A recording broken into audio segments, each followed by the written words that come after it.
Brought to you by V-Guard, co-powered by Sensodyne. Madha Lok Sabha मतदारसंघात आज दहिवडी येथे धैर्यशील मोहिते पाटील यांच्या प्रचारार्थ शरद पवार यांची मोठी सभा जी आहे ती या ठिकाणी होणार आहे। सकाळी 11 वाजण्याच्या सुमारास ही सभा होणार असून मोठी जय्यत अशी तयारी जी आहे ती दहिवडीच्या बाजार पटांगणावर करण्यात आलेली आहे।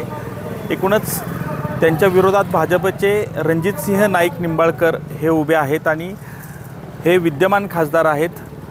सध्या आपण पाहू शकता की जय्यत अशी तयारी जी आहे ती या ठिकाणी बाजार पटांगणावर भव्य असा मंडप उभारण्यात आलेला आहे आणि महाविकास आघाडीच्या वतीनं धैर्यशील मोहिते पाटील हे अधिकृत या ठिकाणचे उमेदवार आहेत आणि त्यांच्या प्रचारार्थ आज शरद पवार जे आहेत ते आज दहिवडी येथे येत आहेत। कॅमेरामन तुषार जाधवसह Santosh Nalawade, TV9 Marathi, Dahiwadi, Satara. Brought to you by V-Guard, co-powered by Sensodyne.